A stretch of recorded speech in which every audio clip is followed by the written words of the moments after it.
53 برس کی عمر میں آپ نے مکہ سے مدینہ کی ہجرت فرمائی اور 10 برس آپ نے مدینہ میں قیام فرمایا۔ 11 ہجری میں آپ حج کے لیے تشریف لے گئے اور یہ صورت آئی 11 تاریخ کو 11 حج کے ذوالحج، اذا جاء نصر اللہ والفتح۔ اس میں اشارہ تھا کہ میرے نبی آپ کا مشن مکمل ہو چکا ہے، اب آپ ہمارے پاس آنے کی تیاری فرمائیں۔ 29 محرم صفر 29 صفر عصر کی نماز کے بعد ایک جنازہ تھا۔ اس جنازے کو پڑھانے کے بعد اس کو دفن کے لیے آپ جنت البقیع تشریف لے گئے۔ وہاں سے واپس ہونے لگے تو سر درد اٹھا اور وہ درد ایک دم بڑھنا شروع ہوا، اور اس دن باری حضرت عائشہ کے گھر کی تھی، تو آپ گھر میں تشریف لاتے لاتے درد کے ساتھ بخار، تیز درد، تیز بخار، اور 14 دن 12 ربیع 29 30 2 دن یہ اور 12 دن اگلے 14 دن آپ نے بیماری دیکھی، مسلسل سر درد اور مسلسل بخار۔ اور روزانہ آپ جب گھر بدلتے، اس وقت 9 بیویاں زندہ تھیں، تو آپ پوچھتے کل کس کی باری ہے، کل کس کی باری ہے؟ جی میمونہ کی ہے۔ اگلا دن کل کس کی باری؟ جی حفصہ کی ہے۔ کل کس کی باری ہے؟ ام سلمہ کی ہے۔ تو بیگمات نے اس سے سمجھا کہ اللہ کے نبی یہ چاہتے ہیں کہ میں بیماری کے دن عائشہ کے پاس گزاروں، ورنہ آپ کو تو خود پتہ ہے کل کس کی باری ہے، پرسوں کس کی باری ہے، ترسوں کس کی باری ہے۔ تو حضرت میمونہ کے گھر میں آپ تشریف فرما تھے، تو ساری باقی 7 بیگمات جمع ہوئیں اور انہوں نے آ کے عرض کی، یا رسول اللہ، جب تک آپ بیمار ہیں آپ عائشہ کے پاس آرام فرمائیں، اور جب اللہ آپ کو شفا دے دے تو پھر ہماری ترتیب کو آپ دوبارہ شروع فرما دیں۔ تو آپ نے سب کا شکریہ ادا کیا، علی اور عباس کو بلایا، ان کے کندھوں پہ آپ نے یوں ہاتھ رکھے اور آپ کے پاؤں یوں زمین پہ لگ رہے، آپ پورا پاؤں نہیں لگا پا رہے تھے کمزوری سے، یہ پوزیشن تھی اس طرح۔ اور یہ پیر کا دن تھا، آپ حضرت عائشہ کے گھر میں داخل ہوئے اور اگلے پیر کو حضرت عائشہ کے گھر میں آپ اپنے اللہ کے پاس چلے گئے۔ آخری ہفتہ آپ نے حضرت عائشہ کے گھر میں گزارا۔ صحابہ ملاقات کے لیے حاضر ہوئے تو آپ ان کو دیکھ کے رونے لگے اور فرمایا کہ میں تمہیں اللہ کے سپرد کرتا ہوں، اللہ تمہاری حفاظت کرے، اللہ تمہارا ساتھی ہو، آواکم اللہ، حفظکم اللہ، نصرکم اللہ، بہت دعائیں دی۔ آپ کے جانے میں 5 دن باقی تھے، تو آپ نے فرمایا مجھے 7 کنوؤں کے پانی سے غسل کرواؤ۔ تو 7 کنوؤں سے پانی لایا گیا مشکیزوں میں بھر کے۔ تو حضرت عائشہ کے گھر میں کوئی ایسا ٹب نہیں تھا جس میں بیٹھ کے وہ آپ نہا سکتے، تو حضرت حفصہ کے گھر سے ٹب منگوایا گیا، آپ اس میں بیٹھے، تہمت باندھا ہوا تھا، کرتا اتارا، اور آپ پر 7 کنوؤں کا پانی ڈالا گیا، تھوڑا تھوڑا تھوڑا تھوڑا تھوڑا تھوڑا، تو اس سے بخار کی شدت کم ہوئی، اور آپ سر درد کی وجہ سے آپ نے ایسے پٹی باندھی سرخ رنگ کی، اور اس کے بعد حضرت علی اور فضل بن عباس کے کندھوں کا آسرا لے کر آپ مسجد میں تشریف لائے اور آپ ممبر پر بیٹھے اور آپ نے فرمایا،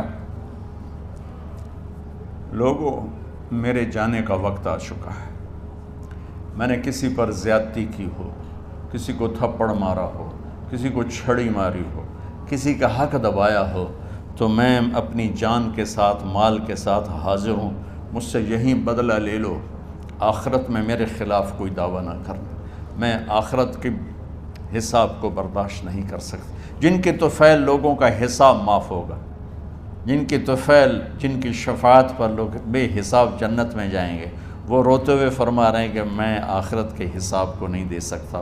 تو سارے صحابہ رونے لگے، لیکن آپ اپنی بات کو دہراتے رہے، کوئی بھی نہیں اٹھا۔ تو آپ نے ظہر کی نماز پڑھائی، ظہر کے بعد پھر ممبر پر آئے اور فرمایا کہ لوگو یہیں مجھ سے حساب کتاب کر لو، آگے نہ کرنا،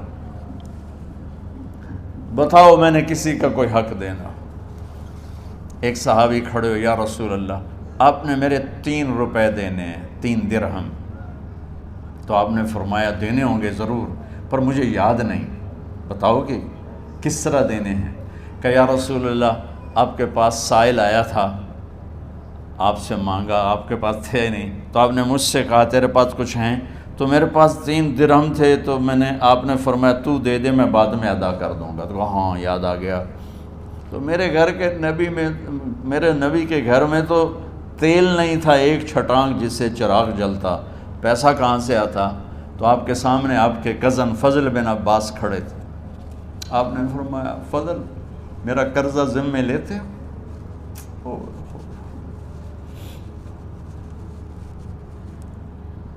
جن کے لیے کائنات سجائی گئی، جنت کی چابیاں جن کو پکڑائی گئیں، جاتے ہوئے 3 روپے دینے کی ہمت نہیں تھی۔ کہا فضل میرا قرضہ ذمے لیتے ہو؟ کہا جی یا رسول میں اپنے ذمے لیتا ہوں۔ کہا اس سے لے لینا۔ آپ گھر تشریف لے گئے، نماز کے لیے آتے تھے، پڑھاتے تھے۔ جمعرات کو عشاء کی نماز پڑھانے کے لیے اٹھ نہیں سکے، گر گئے، پھر اٹھنے لگے، اٹھ نہیں سکے، گر گئے، پھر اٹھنے لگے، اٹھ نہیں سکے۔ تو آپ نے فرمایا ابو بکر سے کہو نماز پڑھائے، عشاء کی نماز۔ ابو بکر ذرا پیچھے کھڑے تھے، عمر آگے کھڑے تھے، تو لوگوں نے کہا نماز ہی پڑھاونی ہے، کوئی پڑھا دے وے، تو انہوں نے حضرت عمر کو آگے کیا، انہوں نے کہا اللہ اکبر۔ جب حضرت عمر کی تکبیر سنی تو آپ نے اندر سے زور سے فرمایا عمر کو پیچھے کرو، ابو بکر کو آگے کرو، میرے رب کا فرمان ہے میرے مصلی پر ابو بکر کے سوا اور کوئی کھڑا نہیں ہو سکتا۔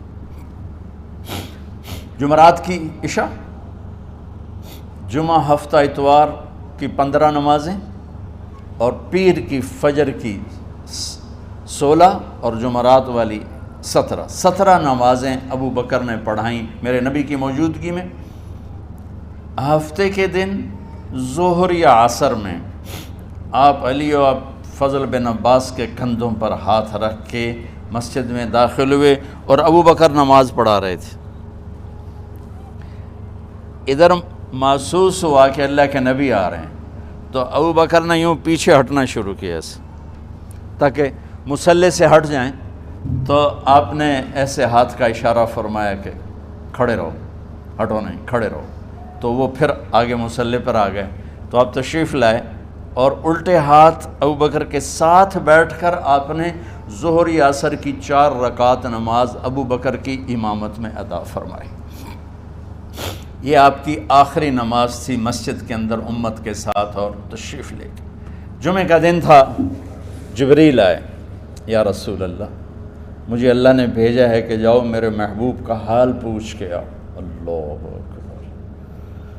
تو اب درد اور بخار دونوں چیزیں تھیں، سر کا درد بھی ہیوی ویٹ تھا اور بخار بھی، تپش۔ تو آپ نے کہا جبریل تکلیف ہے، تکلیف میں۔ ہفتے کا دن پھر جبریل آئے، یا رسول اللہ مجھے اللہ نے بھیجا ہے کہ جاؤ میرے محبوب کا حال پوچھ کے آؤ۔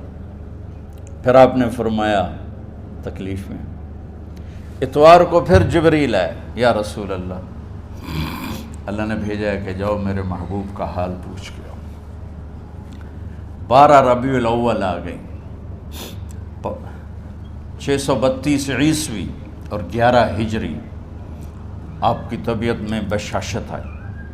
تو صحابہ نماز پڑھ رہے تھے، آپ نے دروازہ کھول کے سب کو یوں دیکھا، تو حضرت انس فرماتے ہیں ہم سب نماز میں تھے، لیکن جب دروازہ کھلنے کی آواز آئی اور اللہ کے نبی کا چہرہ، تو ہم سب نماز میں یوں ہو گئے، نماز کے اندر ہی سارے اللہ کے نبی کو دیکھنا شروع کر دی، بھول ہی گئے کہ نماز پڑھ رہے ہیں، ایسے گم ہو گئے آپ میں۔ تو آپ نے جلدی سے دروازہ بند فرما دیا۔ یہ آپ کی آخری زیارت تھی اپنی امت کے لیے۔ اس کے بعد آپ اپنے اللہ کی طرف کا سفر شروع کیا۔ تو اشراق کے بعد آپ نے اپنی بیگمات کو بلایا، ان کو بتایا نہیں کہ میں آج جا رہا ہوں، سب سے ملے، سب کو الوداع کیا اور انہیں بھیجا۔ اس کے بعد آپ نے حضرت فاطمہ کو بلایا، جنت کی عورتوں کی سردار، سب سے زیادہ محبوب بیٹی، سب سے زیادہ جگر کا ٹکڑا، دل کا ٹکڑا کا، جس نے فاطمہ کو دکھ دیا مجھے دکھ دیا، جس نے اسے سکھ دیا مجھے سکھ دیا۔ ہاں، ان کو قریب کا، بیٹی قریب ہو، تو ان کے کان میں کہا میں جا رہا۔ وہ رونے لگی، تو ہم نے کہا رو نہیں، چند دنوں کے بعد تیری میری ملاقات ہو جائے گی سب سے پہلے۔ تو 6 ماہ بعد حضرت فاطمہ کا بھی 24 سال کی عمر میں یا 25 سال کی عمر میں انتقال ہو گیا۔ ان کو رخصت فرمایا، پھر آپ نے داماد مولا علی کو بلایا، ان کا سر اپنی گود میں رکھا اور ان کے سر پہ اور کمر پہ ہاتھ پھیرتے رہے اور ان کو دعائیں دیتے رہے۔ آہستہ آہستہ تھی، آواز اونچی نہیں تھی، پست آواز تھی، اور یوں سر پہ کمر پہ، سر پہ کمر پہ، اور دعائیں دے رہے ہیں۔ ان کو رخصت فرمایا، آخر میں اپنے جگر کے ٹکڑے حسن اور حسین کو بلایا، جو ہی سینے سے لگایا آنسو شروع ہو گئے۔ بیویوں کو رخصت کیا، خاموش، بیٹی کو رخصت کیا، خاموش، داماد کو رخصت کیا، خاموش، جو ہی بچوں کو سینے سے لگایا تو آپ کے آنسو نکلنا شروع ہوئے کہ ایک زہر میں تڑپ تڑپ کے مرے، ایک کا سر کٹ کے نیزے پہ چڑھا۔ میرے نبی آگے آنے والے زمانے میں دیکھ رہے تھے کہ میرے بچوں کے ساتھ کیا ہونے والا ہے، اس پر آپ بے قرار ہو کر روئے، بولے کچھ نہیں۔ ان کو بھی رخصت فرما دی۔ جب وہ چلے گئے تو جبریل آ گئے، یا رسول اللہ، باہر ملک الموت دروازے پر کھڑا ہے، اندر آنے کی اجازت چاہتا۔ تو آپ نے فرمایا آ جائے، میں نے کب روکا؟ تو ملک الموت اندر آیا، ایک فرشتہ اور بھی تھا، کہا السلام علیکہ یا رسول اللہ، یا رسول اللہ میں آپ کو سلام پیش کرتا ہوں، میں نے کبھی کسی کو سلام نہیں کیا۔ آپ کے رب نے فرمایا جب جاؤ تو اجازت لے کے جانا، بن اجازت اندر نہ جانا، میں کبھی کسی سے اجازت نہیں لیتا۔ اللہ تعالیٰ نے فرمایا آنا چاہیں تو لے آنا، رہنا چاہیں تو چھوڑ کے آ جانا، یہ اختیار اللہ نے کبھی کسی کو نہیں دیا، آپ پہلی اور آخری ہستی۔ تو آپ نے فرمایا اگر میں اجازت دے دوں تو میری جان نکالو گے؟ کہا جی میں تو اللہ کے امر کا پابند۔ تو آپ نے جبریل سے پوچھا کیا کہتے ہو، تم کیا کہتے ہو؟ جبریل نے کہا یا رسول اللہ، اللہ آپ کی ملاقات کے شوق۔ سبحان۔ میرے بھائی بہنوں، اللہ سے یہ دعا کیا کرو کہ اللہ ایسی موت دے جب جانے کا وقت ہے تو ہماری ملاقات کے شوق میں ہو۔ ایک صحابی کا انتقال ہوا، آپ نے ان کی قبر پہ جا کے یہ دعا کی، یا اللہ طلحہ جب تیری بارگاہ میں پیش ہو تو اسے دیکھ کے مسکرائے، یہ تجھے دیکھ کے مسکرائے، سارے دکھ درد دور ہو جائیں گے۔ تو جبریل بولے یا رسول اللہ، اللہ آپ کی ملاقات کے شوق میں۔ آپ نے فرمایا جاؤ اللہ سے پوچھ کے آؤ میرے بعد میری امت کے ساتھ کیا کرے گا، جاؤ پوچھ کے آؤ حسن حسین کے ساتھ کیا کرے گا۔ یہ پوچھنا، ہر کوئی اپنے بچوں کو یاد کرتا، مرنے والے بچوں کو یاد کر، بچے میلاد۔ میرے والد اچانک ہارٹ اٹیک میں فوت ہو گئے تو ہماری بہنیں موجود نہیں تھیں، میری 2 بہنیں، تو میرے والد بار بار کہتے میری دھیاں مینوں ملا دیو، میری دھیاں مینوں ملا دیو۔ اور میرے نبی نے کہا میری امت کا مجھے بتاؤ پہلے کیا کرو گے۔ حسن حسین کا نہیں کہا، جن کو ذبح ہوتے بھی دیکھا، زہر میں تڑپتے بھی دیکھا۔ واہ یا رسول اللہ، آپ نے کیا وفا کی اور ہم نے کیا صلہ دی، سارے خنجر انہی کے سینے میں ہی اتار دیے، ہر تیر کھینچ کے آپ کے جگر کے پار کیا، ہر نافرمانی کا ٹھیکہ لے لیا۔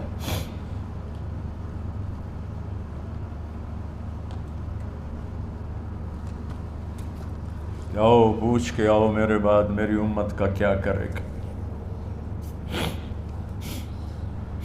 تو جبریل جا کر پیغام لائے کہ اللہ تعالیٰ فرما رہے ہیں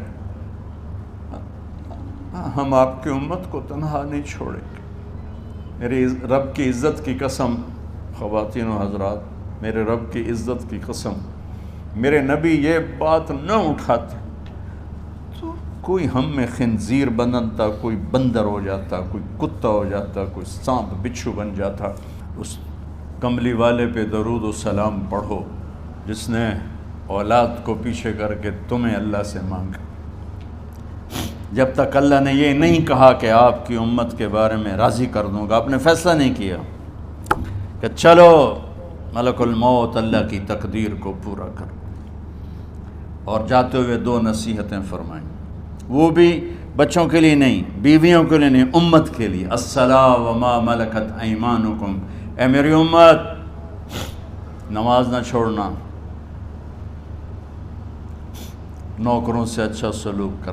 حقوق اللہ نماز، حقوق العباد غریب لوگ کا فرمایا غریبوں پہ ترس کھانا، اپنے نوکر ملازم غلاموں پہ ترس کھانا، اور نماز نہ چھوڑنا، نماز نہ چھوڑنا، نماز نہ چھوڑنا، نماز آخر الفاظ سے نماز نہ چھوڑنا، نماز نہ چھوڑنا، نماز نہ چھوڑنا. اور اب حضرت عائشہ کے سینے پر اس طرح نیم دراز تھے. حضرت عائشہ یوں سیدھا بیٹھی ہوئی تھی. اب فرمایا کل مجھے فخر حاصل ہے، مات فی سحری و نحری، میرے نبی نے میری گردن اور سینے کے درمیان اللہ کو جان پیش کی. آپ اس طرح نیم دراز تھے. تو تھوڑی دیر پہلے عبد الرحمن بن عوف آئے، آپ کے عبد الرحمن بن ابو بکر آئے، آپ کے ہاتھ میں تازہ مسواک تھا. تو آپ مسواک بہت فرماتے تھے. تو آپ اتنے کمزور ہو چکے تھے کہ بولا نہیں جا رہا تھا. تو آپ کی نظریں مسواک پہ ٹک گئیں، دیکھے جا رہے ہیں، مسواک کو دیکھے جا رہے ہیں. حضرت عائشہ نے محسوس کیا کہ نظریں مسواک پر ہیں. تو کہا یا رسول اللہ اب مسواک کرنا چاہتے ہیں. تو آپ نے تو حضرت عائشہ نے اب بھائی سے لے کر وہ لکڑی اور اپنے منہ میں چبائی اور آپ کے منہ میں اس طرح کر کے خود چلائی. کہا میں وہ خوش قسمت ہوں جس کا لعاب آخری غذا تھی جو میرے نبی کے منہ میں گیا، وہ حضرت ام عائشہ کا لعاب مبارک تھا. اور پھر اس کے بعد اگلا یہ سارا واقعہ ہوا. تو آپ نے کہا الصلاۃ وما ملکت ایمانکم، ایک نماز نہ چھوڑنا، ایک اپنے نوکر نوکرانی غلاموں سے اچھا سلوک کرنا، اور پھر اللہم الرفیق الاعلی، یا اللہ بلا لے. جب آپ نے اعلان کیا کہ چلو تقدیر کو پورا کرو، تو جبریل بھی غمگین ہو کر کہنے لگے یا رسول اللہ پھر میرا بھی آج دنیا میں آخری دن ہے، آج کے بعد میں بھی کبھی اس دنیا میں لوٹ کے نہیں آؤں گا، یعنی وحی کے ساتھ.